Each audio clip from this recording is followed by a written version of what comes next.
Hello my dear student, welcome to Exam Fancy. क्रांतियां जो होती हैं वो इतिहास की इंजन होती हैं। क्रांतियां इतिहास की इंजन है, इतिहास को निर्धारित करती हैं और इतिहास की आत्मा श्रमिक किसान होते हैं। श्रमिक और किसान इतिहास की आत्मा होते हैं। तो आज हम इसी संदर्भ में आधुनिक भारत के इतिहास में श्रमिकों की स्थिति को देखेंगे।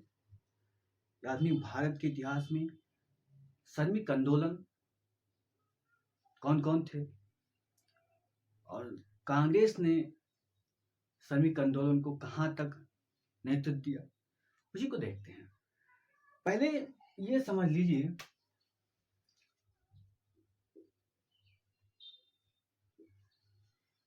श्रम का कोई प्रतिस्थापक नहीं है। श्रम का कोई प्रतिस्थापक नहीं है। ये वही श्रम है जिसने ताज होटल को बनाया है। ये वही श्रम है जिसने ताजमहल को बनाया। ये वही श्रम है जिसने रोड, सड़क, एयरपोर्ट को बनाया। तो श्रम का प्रतिस्थापना या कह सकते हैं स्थानापन्न, श्रम का स्थानापन्न नहीं हो सकता। क्योंकि कोई व्यक्ति जब श्रम करता है तो क्या होता है, उसमें कमी होती है किसकी? रक्त की। तो रक्त का प्रतिस्थापना, रक्त का स्थानापन्न नहीं हो सकता। तो इसीलिए श्रम का महत्व समझना चाहिए, श्रम की गरिमा को समझना चाहिए। अब भारत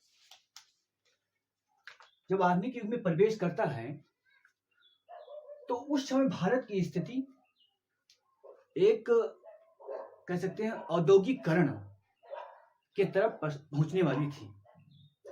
और ये मैं जो कह रहा हूं कि औद्योगिकरण की तरफ पहुंचने वाली थी, इसका मैं एक मिसाल दूंगा। 1720 में इंग्लैंड में कैल्को एक्ट पारित होता है। कैल्को एक्ट में स्पष्ट कहा गया कि भारत से आने वाले जो वस्त्र उद्योग हैं वो यहाँ पर नहीं आएंगे। उन्हें क्या कर दिया गया? पाबंदी लगा दी। और इंग्लैंड में जो औद्योगिकरण हुआ, उस औद्योगिकरण के पीछे वस्त्र उद्योग का ही क्या था? भूमिका थी। भारत में भी वैसी स्थिति थी, लेकिन क्या हुआ? अंग्रेज आ गए। एक तो अंग्रेजों ने यूरोप में क्या कर दिया? भारतीय वस्त्र उद्योग को जाने से मना किया, और दूसरा भारत में आकर उस जो विकेंद्रीकृत उद्योग था उसको नष्ट किया। ठीक है, तो भारत भी स्थिति में था, लेकिन अंग्रेजों ने भारत को क्या पीछे धकेलने में कोई कोताही नहीं की। अब जब आधुनिक युग की शुरुआत होती है, जब भारत में आधुनिक युग की शुरुआत होती है, तो मैंने बताया भारत में विकेंद्रीकृत क्या थे? विकेंद्रीकृत वस्त्र उद्योग थे। चाहे बनारस हो, चाहे मदुरई हो, चाहे बंगाल हो, चाहे सूरत हो, चाहे अहमदाबाद हो, हर जगह वस्त्र उद्योग की अच्छी पैर थी, लेकिन विकेंद्रीकृत थी। अब विकेंद्रीकृत उद्योग होने के कारण भारत में रोजगार का क्या? रोजगार की कह सकते हैं व्यापकता थी, यानी रोजगार सब लोगों के पास था। क्या? तो अंग्रेजों ने क्या किया? अंग्रेजों ने भारत की राजनीतिक शक्ति का अपहरण किया। ठीक है, किस माध्यम से? व्यापारिक रास्ते से। 1765 में इलाहाबाद की संधि होती है और राजनीतिक शक्ति उनके पास आ जाती है। अब और उधर इंग्लैंड में क्या होता है? इंग्लैंड में औद्योगिकरण होता है। औद्योगिकरण, और औद्योगिकरण का वाहक जो है इंग्लैंड में वस्त्र उद्योग है। क्या है? वस्त्र उद्योग है। अब अंग्रेज क्या करते हैं या कंपनी क्या करती है? भारत को एक मार्केट बनाने की कोशिश करती है। क्या? भारत को एक मार्केट बनाने की कोशिश करती है। अब भारत में वस्त्र की क्या? वस्त्रों का अंबार लग जाता है। वस्त्रों का अंबार लग जाता है, और ये वस्त्र जो निर्मित होते हैं वो मशीनों के द्वारा निर्मित होते हैं। तो मशीन द्वारा निर्मित उद्योग क्या, मशीन द्वारा निर्मित वस्त्र क्या होते हैं, बहुत ज्यादा सस्ते होते हैं, बहुत ज्यादा सस्ते होते हैं, जिसका परिणाम क्या हुआ कि जो विकेंद्रीकृत भारतीय वस्त्र उद्योग था वो इन उद्योगों, इन वस्त्रों से प्रतिस्पर्धा नहीं कर सका, प्रतिस्पर्धा नहीं कर सका। यानी कि भारत का जो भी औद्योगिकरण हुआ वो उसमें भूमिका किसने निभाई, अंग्रेजों ने। जब 1951 में और 1947 में हमारे देश से गए तो उस समय भारत बिल्कुल भी औद्योगिकृत था। ठीक है, तो अब यहां पर क्या हुआ, औद्योगिकरण नहीं हुआ भारत में, औद्योगिकरण नहीं हुआ यानी कि जो पहले से था उसको भी खत्म कर दिया गया, यानी कि श्रमिकों की जो स्थिति थी वो और खराब हो गई। क्या हो गई, और खराब। भारत अभी तक जो श्रमिक थे वो क्या थे, खुद मालिक थे, बनाते थे, बेचते थे, लेकिन अंग्रेज के वस्त्र उद्योग ने क्या किया, भारत के वस्त्र उद्योग को चौपट किया। क्या किया, चौपट किया।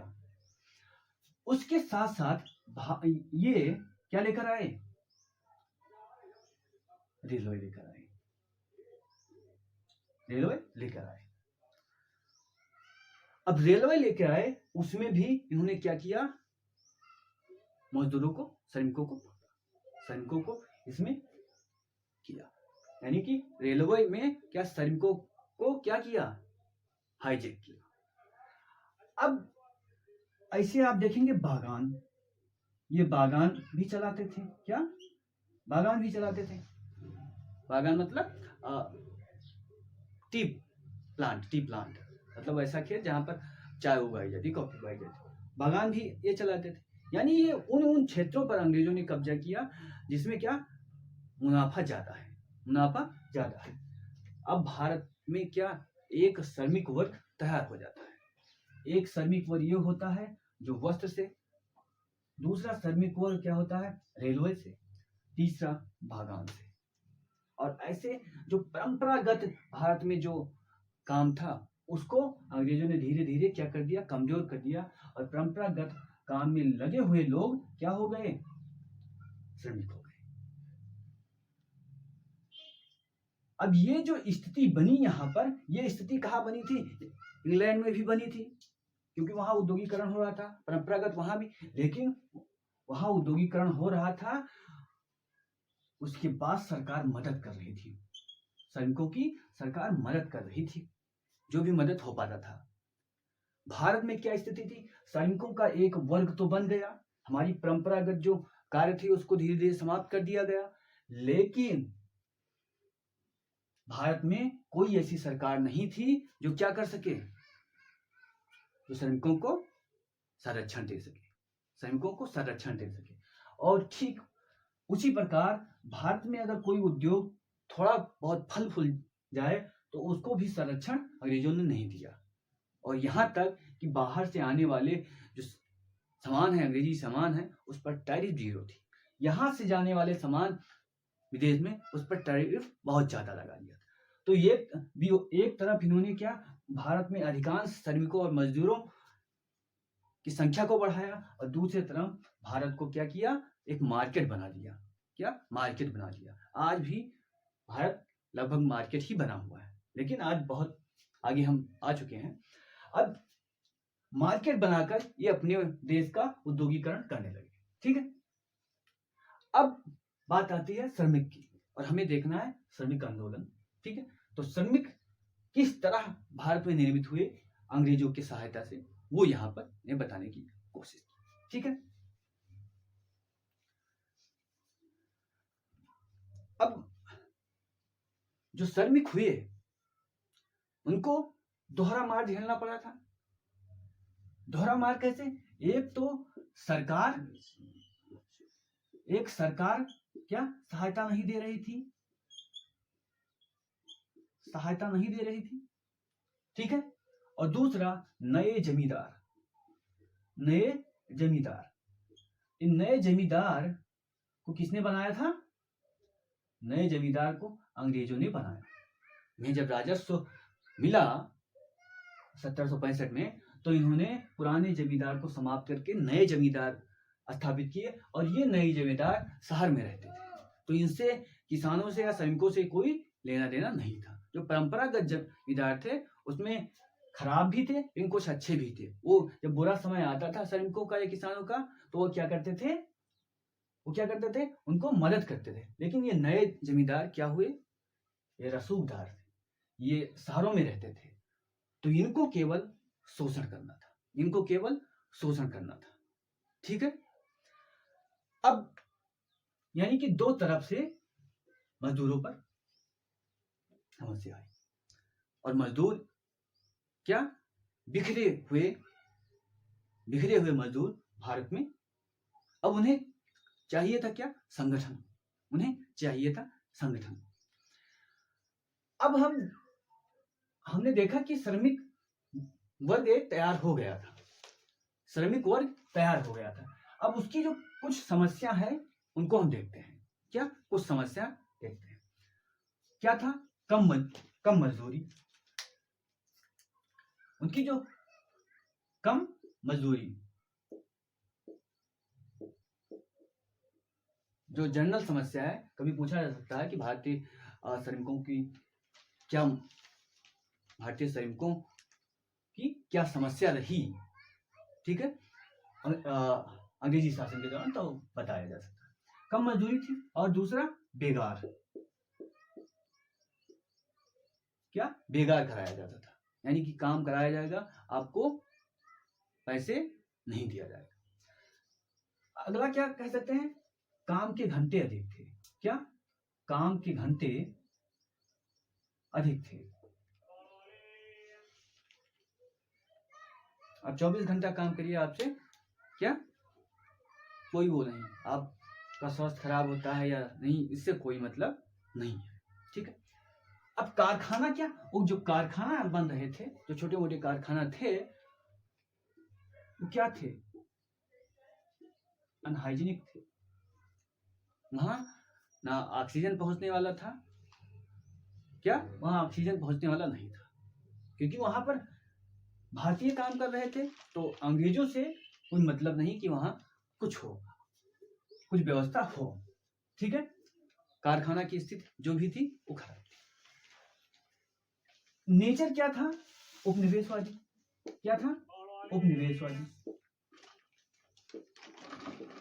ये धन को बचाकर इंग्लैंड में ले जाना था इनको, और पूंजीवादी व्यवस्था भारत में पनप रही थी। पूंजीवादी व्यवस्था में क्या होता है कि जिसके पास पूंजी होती है उसी का महत्व होता है। ठीक है। ये तो जनरल समस्याएं थी। अब इन जनरल समस्याओं से ये कि कांग्रेस वाकिफ नहीं थी, कांग्रेस वाकिफ थी। कांग्रेस उस समय देश का नेतृत्व कर रही थी, तो कांग्रेस भी इस समय इससे वाकिफ थी। या कांग्रेस से पहले जो छोटे छोटे संगठन बने थे, वो इन समस्याओं को उठाया था। लेकिन अगर देखें बृहद स्तर पर, तो कांग्रेस ने इसको उठाया। अब कांग्रेस, लेकिन शुरू में आप देखते हैं कांग्रेस ने उठाया, लेकिन शुरू में आप देखेंगे कि कांग्रेस श्रमिकों के प्रति क्या थी, उदासीन थी। शुरू में कांग्रेस क्या थी, श्रमिकों के प्रति उदासीन थी।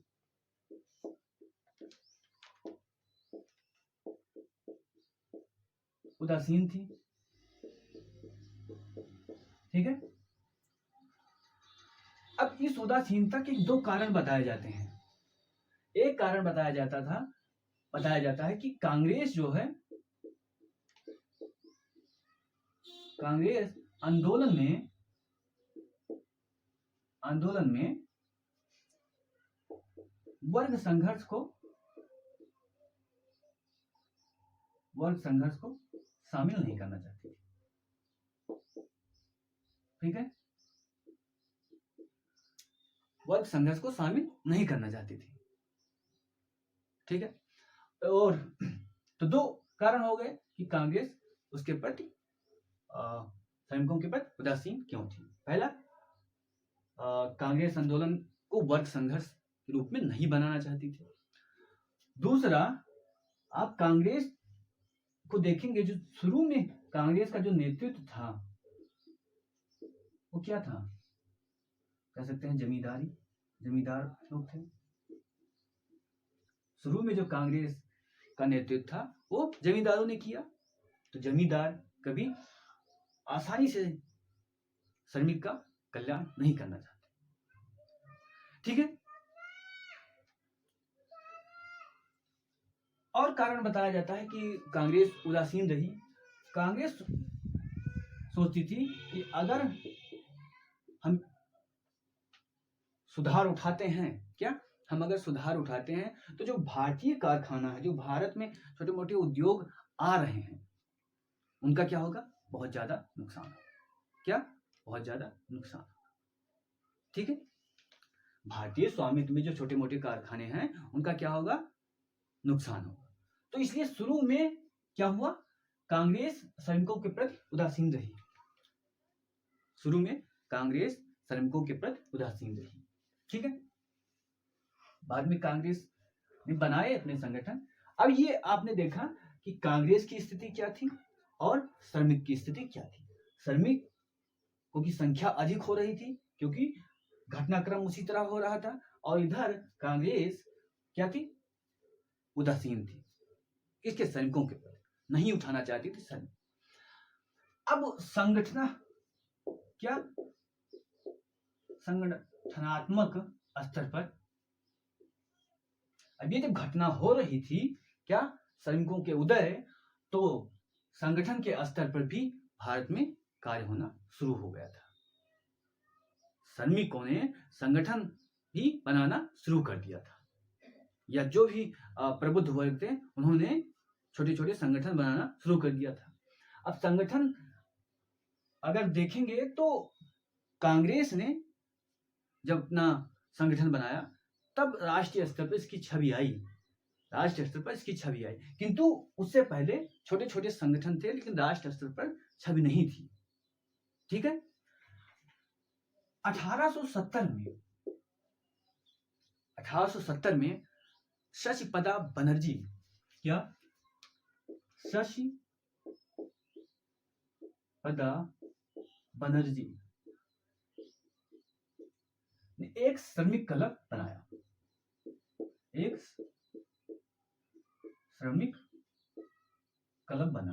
ठीक है।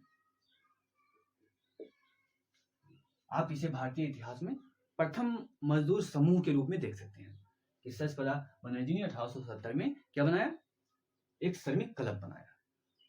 और इसने और शशिपदा बनर्जी ने एक समाचार पत्र भी प्रकाशित किया। क्या, एक समाचार पत्र भी प्रकाशित किया, श्रमजीवी। पूछा जा सकता है एग्जाम में कि श्रमजीवी जो पत्र है किसने प्रकाशित किया, या श्रमिक क्लब किसने स्थापित किया। ठीक है। अब आते हैं 1877 में। क्या, 1877 में नागपुर मिल हड़ताल।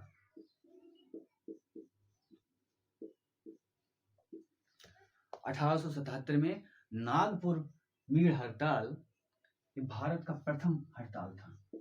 क्या, भारत का प्रथम हड़ताल।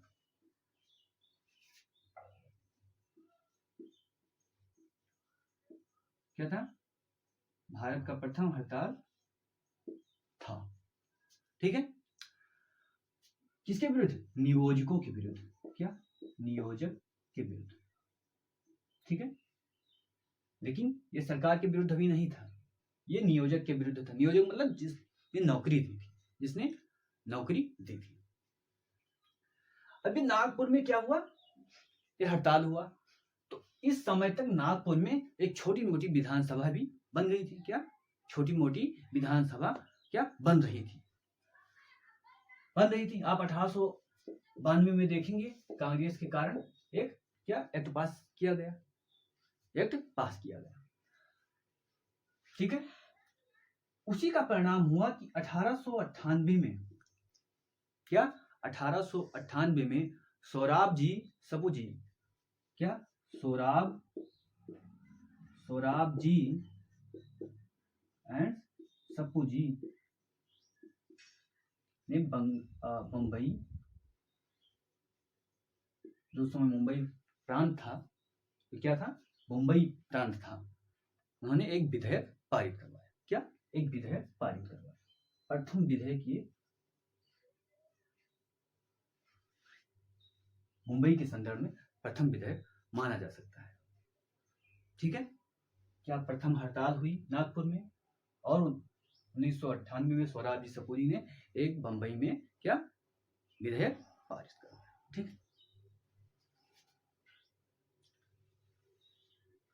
अब ये किसका इतिहास है? संगठन का, श्रमिक संगठनों का हम इतिहास देख रहे हैं। ठीक है। 1880 में नारायण लोखंडे, क्या? Narayan Lokhande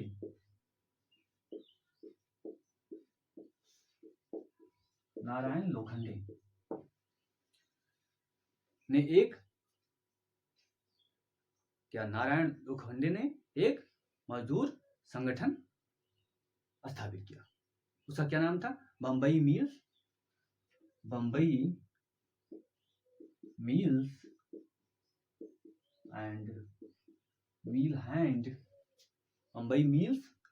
and mill hand association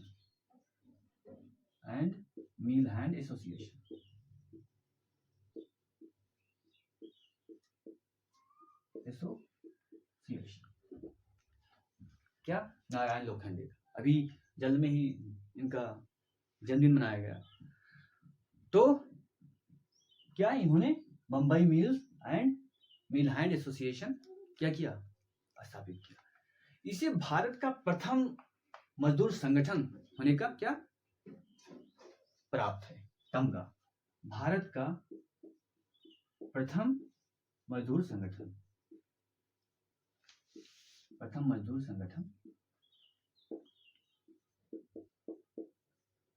तो भारत का प्रथम मजदूर संगठन किसने स्थापित किया? नारायण। तो 1897 में एक संगठन का निर्माण और होता है। क्या नाम है उसका? Amalgamated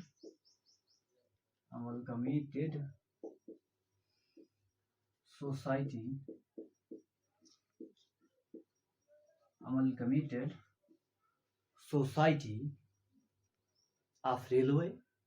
of railway servant of India,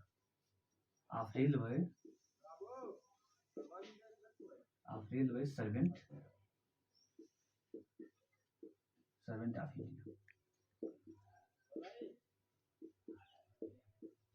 railway मजदूर संगठन था। क्या?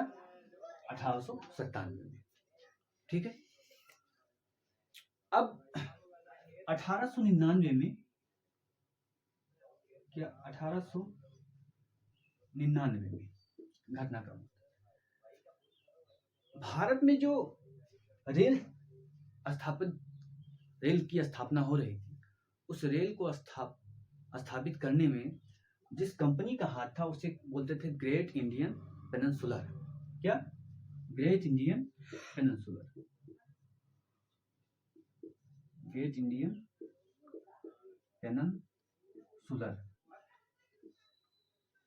इस कंपनी ने अधिकांश भारतीय रेलवे को क्या किया है? बनाया है। और इसी कंपनी के विरुद्ध भारत का प्रथम मजदूर हड़ताल होता है। क्या? भारत का प्रथम मजदूर हड़ताल।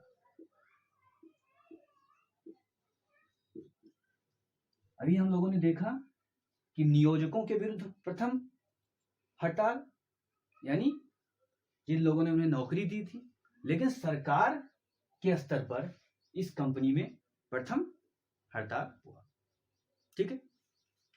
अब हम आते हैं 1905 में। क्या? 1905 में आते हैं। 1905 में कलकत्ता में एक एसोसिएशन स्थापित होता है। क्या नाम है उसका? कलकत्ता में एक एसोसिएशन प्रिंटर्स यूनियन। क्या? Printers union. पूछा जा सकता है कि प्रिंटर्स यूनियन कहां पर स्थापित हुआ था? क्या? प्रिंटर यूनियन कहां पर स्थापित हुआ था? और 1907 में कहा? 1907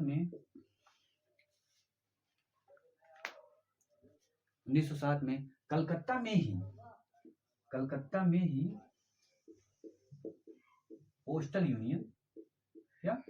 पोस्टल यूनियन।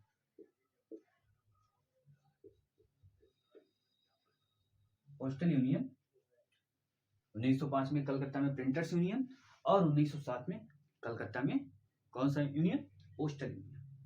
ये वही समय है क्या, जब क्या चल रहा था? स्वदेशी आंदोलन।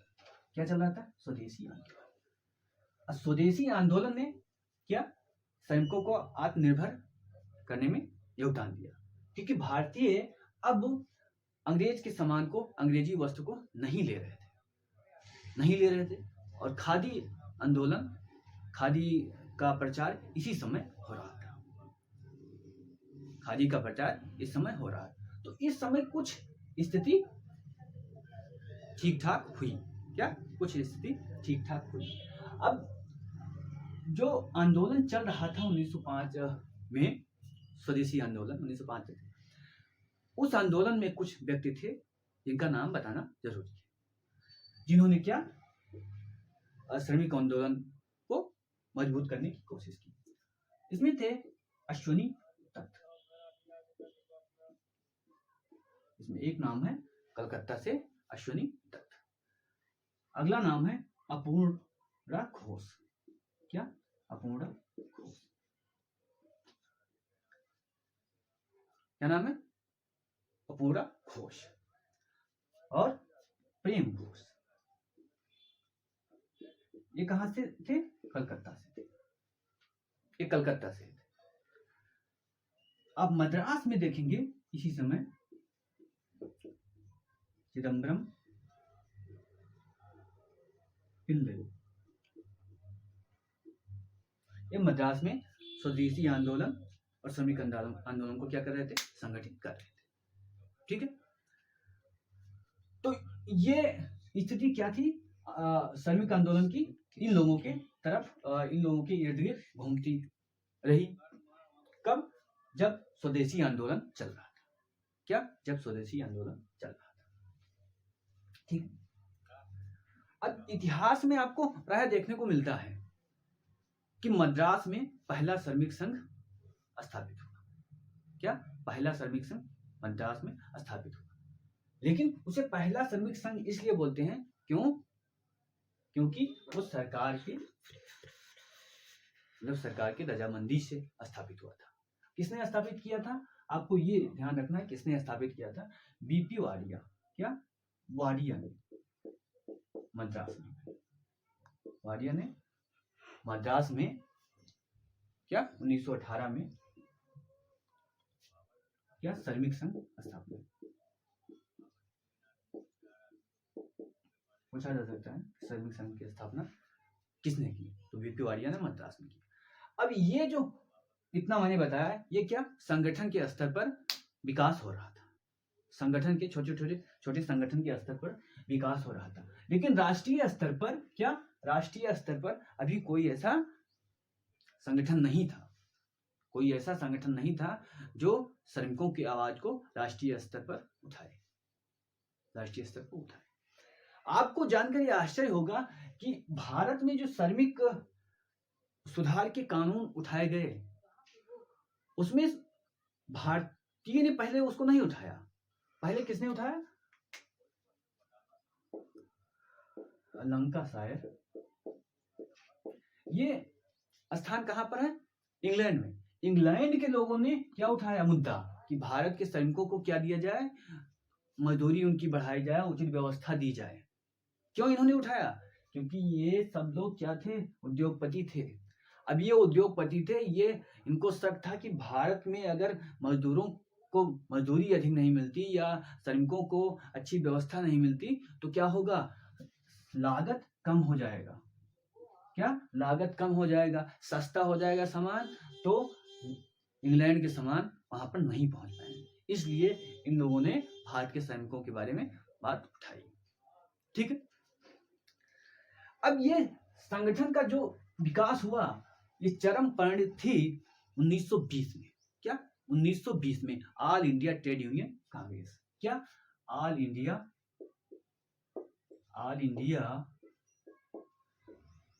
ट्रेड यूनियन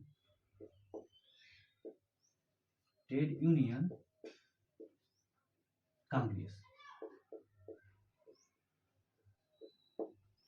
अभी तक हमने क्या देखा कि छोटे छोटे श्रमिक संगठन बन रहे थे, छोटे छोटे श्रमिक संगठन बन रहे थे। अब क्या होता है, 1920 में राष्ट्रीय स्तर पर all India trade union Congress की स्थापना होती है। कहां पर? मुंबई में। कहां पर होती है? मुंबई में। इसके संस्थापक कौन है? एम.एन. जोशी। एम.एन. जोशी कौन है? एम.एन. जोशी। इसके अध्यक्ष कौन बने 1920 में? लाला लाजपत राय। क्या बने? अध्यक्ष। ये सब प्री के क्वेश्चन है। संस्थापक एम.एन. जोशी, अध्यक्ष कौन बना? लाला लाजपत राय। उपाध्यक्ष कौन बना? जोसेफ। क्या?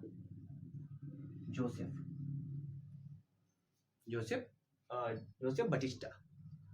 कौन? जोसेफ बटिस्टा।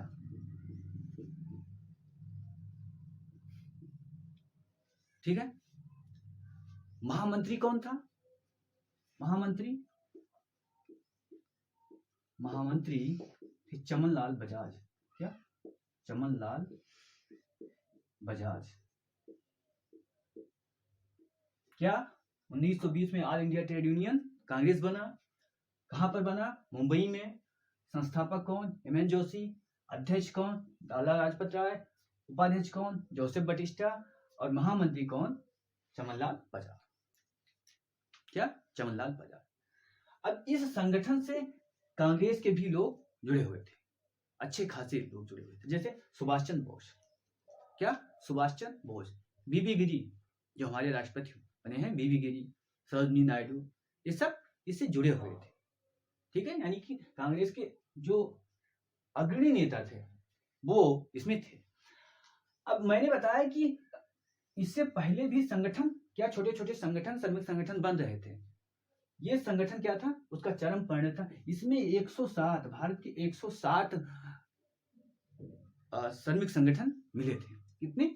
160 श्रमिक संगठन। ठीक है।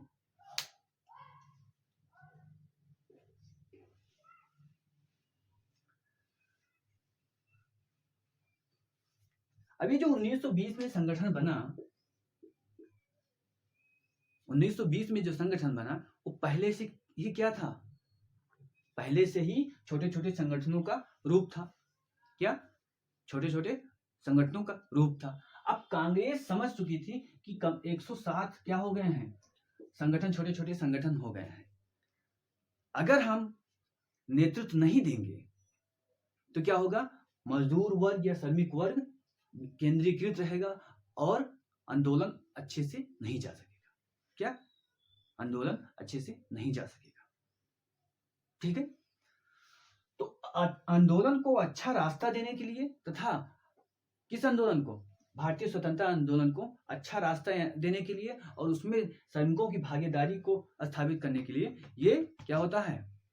1920 में all India trade union Congress की स्थापना होती है। ठीक है। अब इसका सम्मेलन देखते हैं। क्या? सम्मेलन। इसका सम्मेलन 1929 में होता है। कहां होता है? 1929 में, नागपुर में। 1929 में इसका सम्मेलन होता है।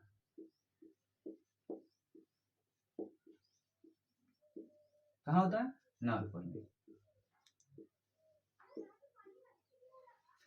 1929 में नागपुर में इसका सम्मेलन होता है। ठीक है। लेकिन अब देखेंगे 1920 में स्थापित किया गया, 1928-29 तक कोई सम्मेलन नहीं हुआ।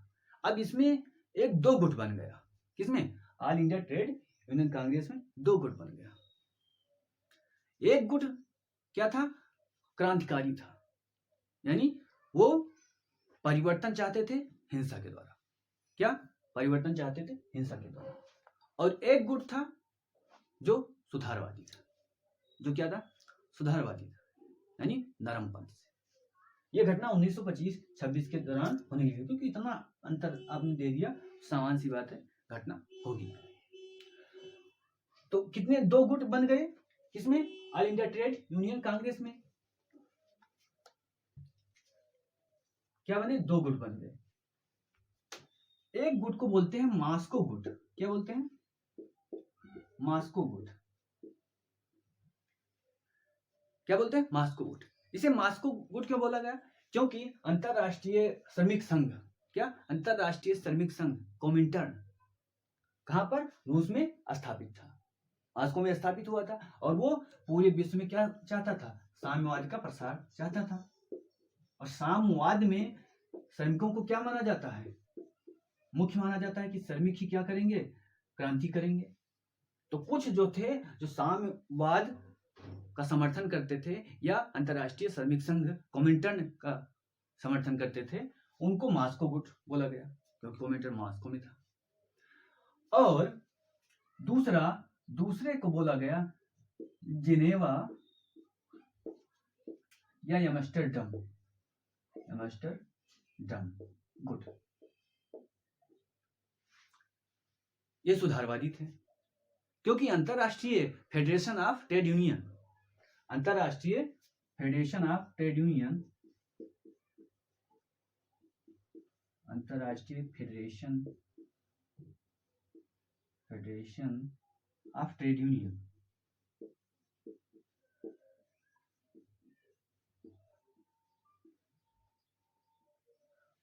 का मुख्यालय यहां था, एम्स्टर्डम में। तो इसे एम्स्टर्डम गुट बोला गया। अब ये दो गुट तैयार हो चुके थे। अब होता है क्या, 1925-26 में ये दोनों गुट लगभग विचारधारा के स्तर पर, ये जो कांग्रेस था, संगठन कांग्रेस का, वो दो गुट में हो गया था। और 1929 में सम्मेलन होता है। क्या, 1929 में सम्मेलन होता है।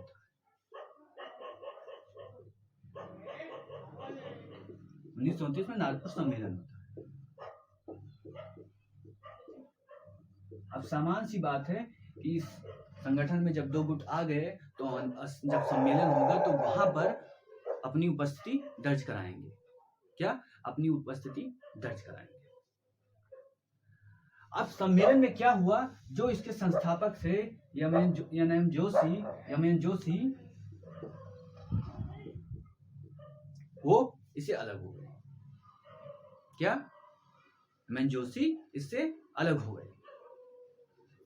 बीबी गिरी भी इसी में थे। क्या, बीबी गिरी भी इसी में थे। अब ये अलग हो गए और अलग से इन्होंने क्या बनाया, एक ट्रेड यूनियन बनाया। ट्रेड यूनियन का नाम इंडियन ट्रेड यूनियन फेडरेशन था। क्या, इंडियन ट्रेड यूनियन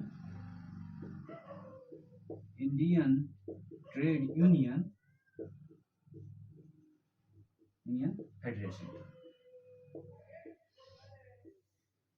की बात है ये 29 की। और इस नागपुर सम्मेलन की अध्यक्षता कौन कर रहा था, जवाहरलाल नेहरू अध्यक्षता कर रहे थे। दो गुट बन ही गया था। और इस सम्मेलन में एम जोशी और बीबी गिरी ने क्या किया, कांग्रेस से अलग होकर एक अलग संगठन बनाया। क्या, अलग संगठन बनाया। उसको क्या बोला गया, Indian trade union federation, ITUF। क्या, ITUF, यानी श्रमिक संगठन, जो 107 श्रमिक संगठन मिलकर कांग्रेस ट्रेड यूनियन बनाया था, वो पुनः क्या हुआ, विभाजित हो गया। क्या हो गया, विभाजित हो गया। यानी कि श्रमिकों की संगठन में क्या हो गया, कमी आई। ये यहीं पर नहीं रुका। 1931 में रणदीवे 1931 में रणदीवे एक नेता थे, क्या रणदीवे नेता थे किसके? All India trade union Congress के। इन्होंने भी क्या किया? कांग्रेस से अलग हुए, कांग्रेस से अलग हुए और रेड ट्रेड यूनियन कांग्रेस बनाया। क्या? रेड ट्रेड यूनियन कांग्रेस बनाया, ट्रेड यूनियन कांग्रेस बनाया। क्या? RTU, ठीक है। किसने? रणदीवे ने 1931 में। यानी राष्ट्र स्तर पर तो आया संगठन, लेकिन कुछ ही समय में क्या? टूटने लगा, कुछ ही समय में टूटने लगा, ठीक है। क्या? 1931 तक। आप देखेंगे कि 1934-35 में क्या होता है? 35 से विश्व युद्ध शुरू हो जाता है। क्या? विश्व युद्ध शुरू हो जाता है। अब कांग्रेस चाहती है, क्या? कांग्रेस चाहती है कि जो श्रमिक संगठन है वो एक हो, अलग अलग ना रहे। क्या? अलग अलग ना रहे, नहीं तो श्रमिकों की स्थिति को सुधारा नहीं जा सकता।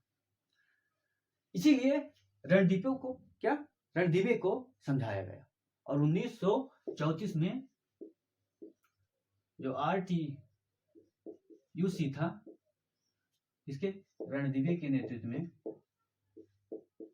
उसको कांग्रेस में फिर मिलाया गया, all India trade union Congress में फिर मिलाया गया, ठीक है। और 1938 में इसको MN जोशी वाली ट्रेड यूनियन थी, उसको भी इसमें मिला लिया गया, इंडियन ट्रेड यूनियन फेडरेशन को भी इसमें मिलाया गया। अब आप देखेंगे कि जो श्रमिक संगठन है उसमें ही बार बार बिखराव हो रहा है। क्या? बार बार बिखराव हो रहा है। तो क्या श्रमिक संगठन की बात या मांग सरकार पर कोई प्रभाव पड़ेगा? नहीं पड़ेगा। ये विभाजन और जुड़ाव की प्रक्रिया यही बंद नहीं हुई। क्या? यही बंद नहीं हुई। ये 1947 जब देश आजाद होता है उस भी समय कांग्रेस में दो गुट थे। क्या? उस समय भी कांग्रेस में दो गुट थे। एक बहुत ज्यादा राष्ट्रवादी थे, उसका नेतृत्व वल्लभ भाई पटेल कर रहे थे, और एक उदारवादी थे। क्या? एक उदारवादी थे। 1947 में वल्लभ क्या हुए? वल्लभ कांग्रेस से अलग होकर किसे? All India trade union Congress से अलग होकर Indian national trade union Congress बनाया। क्या? Indian national trade union Congress बनाया।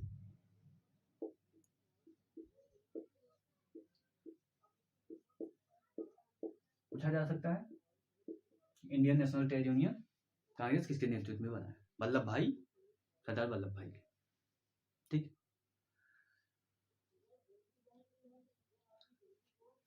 अब 1947 में वल्लभ भाई ने ये किया।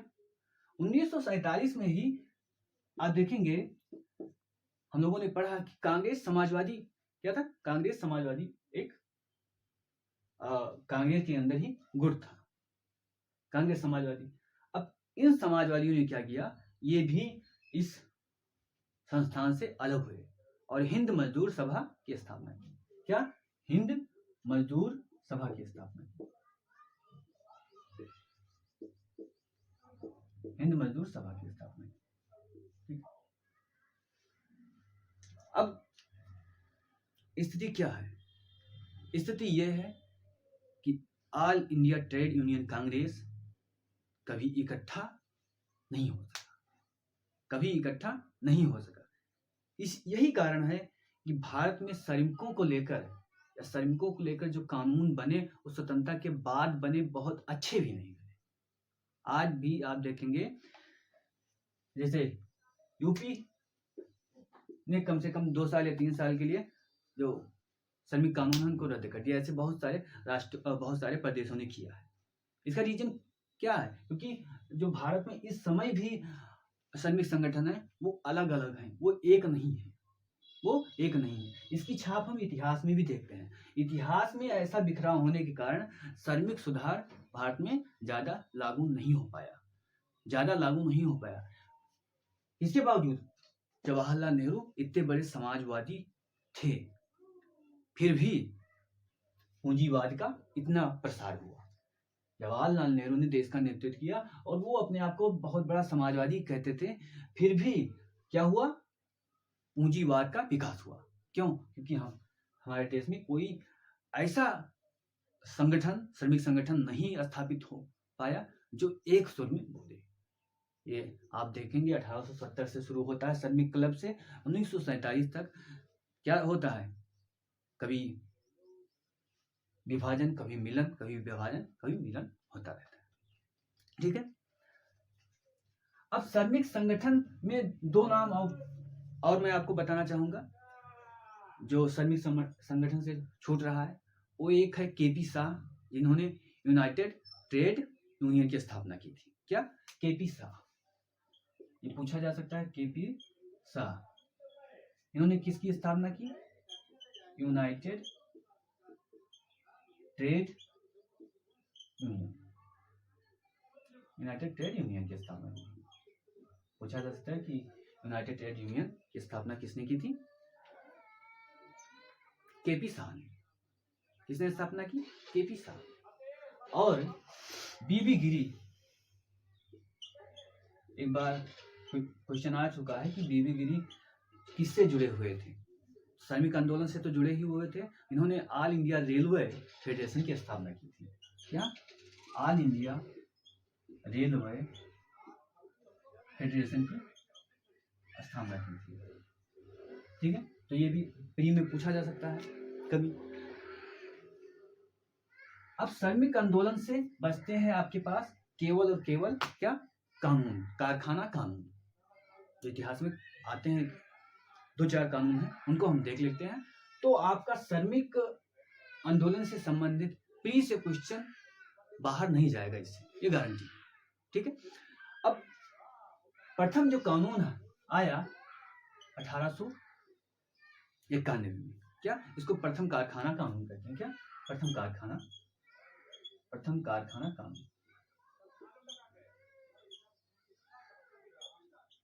पूछा भी जा सकता है प्रथम कारखाना कानून कब आया?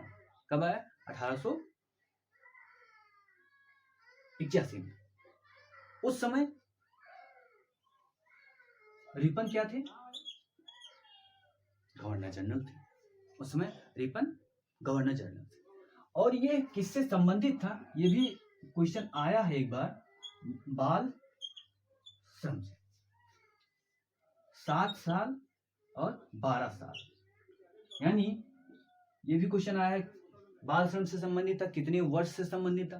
तो 7 साल से अब जो छोटा बच्चा है वो काम नहीं करेगा, और 7 से 12 साल के बीच है जिनके कार्य दिवस या कार्य घंटे को कम किया गया।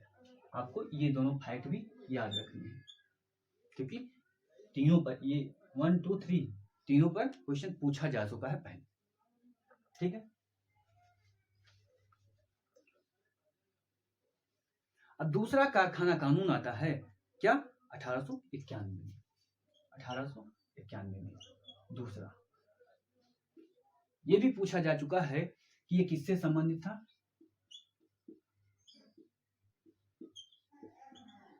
महिलाओं से संबंधित था। ये दूसरा कारखाना कानून है 1891 का। ठीक है। किससे संबंधित था? महिलाओं से संबंधित था, लेकिन बच्चों से भी संबंधित था। इसमें बच्चों को क्या किया गया, जो यहाँ पर 7 और 12 था, यहाँ पर 9 और 14 कर दिया गया। लेकिन पूछा गया है ये अभी एग्जाम में हमारे ख्याल से नहीं पूछा, यानी 7 साल को बढ़ाकर 2 साल कर दिया गया और 12 को 14 कर दिया गया। ठीक है। तो ये 2 फैक्ट आपको कारखाना कानून में याद रखना है। और इस समय कौन थे गवर्नर जनरल? लैंसडाउन। कौन थे? लैंसडाउन गवर्नर जनरल थे। ठीक है। ये दूसरा कारखाना कानून। अब तीसरा कारखाना कानून, क्या तीसरा कारखाना कानून आता है, ये आता है 1911 में। कब आता है?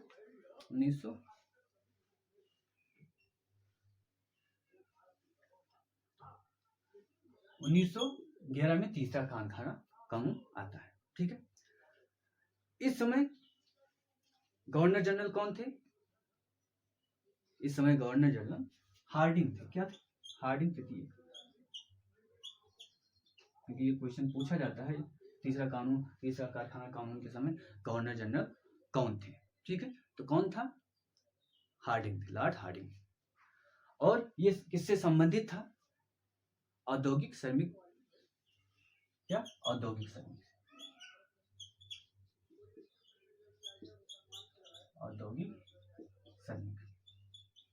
औद्योगिक श्रमिक से क्या था? एक संबंधित था। ठीक है, अब लास्ट चौथा कारखाना कानून,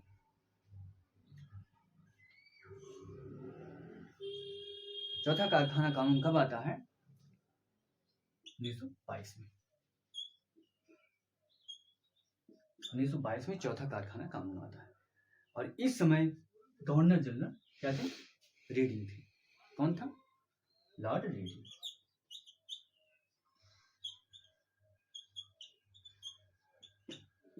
ये हुआ आपका श्रमिक आंदोलन। श्रमिक आंदोलन, आप अगर इस पूरे वीडियो को देखते हैं तो श्रमिक आंदोलन से एक भी क्वेश्चन बाहर नहीं जाएगा, अगर आता है तो आज के लिए इतना ही। जय हिंद, जय भारत।